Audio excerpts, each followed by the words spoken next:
illegal blockades that have been disrupting the lives of too many Canadians. Here in our capital city, families and small businesses have been enduring illegal obstruction of their neighborhoods, occupying streets, harassing people, breaking the law. This is not a peaceful protest.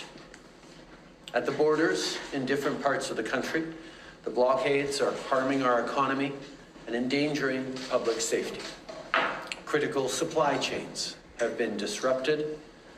This is hurting workers who rely on these jobs to feed their families. Yesterday, the Ambassador Bridge was reopened between Windsor and Detroit. Our team and I have been working with Ontario and the City of Windsor around the clock. I want to thank the officers on the ground, including the RCMP, who played an active role. We now have a responsibility to make sure that the bridge stays open. With each illegal blockade, local law enforcement agencies have been acting to keep the peace within their jurisdiction. Despite their best efforts, it is now clear that there are serious challenges to law enforcement's ability to effectively enforce the law. On Friday, Ontario invoked a state of emergency to respond to the blockades. This was the responsible and necessary thing to do. Today, to continue building on these efforts, the federal government is ready to use more tools at its disposal to get the situation fully under control. After discussing with Cabinet and caucus, after consultation with premiers from all provinces and territories, after speaking with opposition leaders, the federal government has invoked the Emergencies Act to supplement provincial and territorial capacity to address the blockades and occupations. I want to be very clear. The scope of these measures will be time-limited, geographically targeted, as well as reasonable and proportionate to the threats they are meant to address. The Emergencies Act will be used to strengthen and support law enforcement agencies at all levels across the country. This is about keeping Canadians safe, protecting people's jobs, and restoring confidence in our institutions. Here's how the measures we're taking today will help get the situation under control. The police will be given more tools to restore order in places where public assemblies can constitute illegal and dangerous activities, such as blockades and occupations, as seen in Ottawa, the Ambassador Bridge, and elsewhere. These tools include strengthening their ability to impose fines or imprisonment.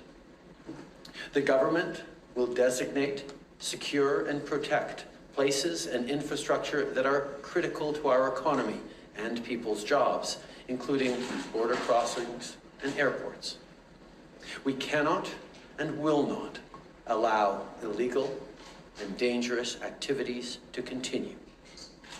The Emergencies Act will also allow the government to make sure essential services are rendered, for example, in order to tow vehicles blocking roads.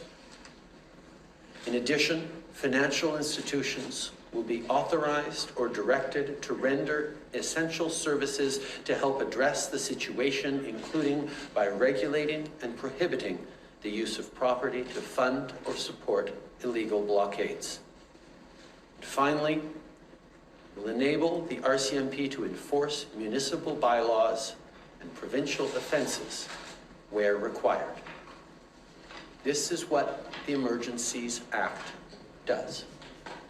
Let me be equally clear about what it does not do. We're not using the Emergencies Act to call in the military. We're not suspending fundamental rights or overriding the Charter of Rights and Freedoms. We are not limiting people's freedom of speech. We are not limiting freedom of peaceful assembly. We are not preventing people from exercising their right to protest legally. We are reinforcing the principles, values, and institutions that keep all Canadians free. Something that's been used ever, but it exists for a reason. Invoking the Emergencies Act is never the first thing a government should do, nor even the second. The Act is to be used sparingly and as a last resort. Right now, the situation requires additional tools not held by any other federal, provincial, or territorial law. Today, in these circumstances, it is now clear that responsible leadership requires us to do this. These measures must be and will be compliant with our Charter of Rights and Freedoms. Indeed, the Emergencies Act was created in the late 80s to flow from and uphold the Charter. We'll always defend the rights of Canadians to peaceful assembly and to freedom of expression, but these blockades are illegal, and if you're still participating, the time to go home is now. On a separate track from the Emergencies Act, I want to reassure people that the Canadian Border Services Agency is already turning back non-Canadians trying to enter Canada to participate in blockades. And of course, while we get the situation under control, we'll continue to have Canadians' backs. I want to remind affected businesses that if you're facing revenue losses, support is available through our wage and rent subsidy programs. We know that downtown Ottawa businesses in particular have been hard hit by these illegal activities. In the coming days, we'll be launching specific support for those businesses. I know that everyone is tired of this pandemic. We're hearing your frustration with COVID and even with the temporary measures we had to put forward to keep people safe. I know people are frustrated. I hear it.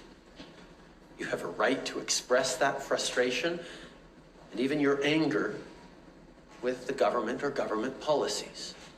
It's something we'll always defend in this free and democratic country.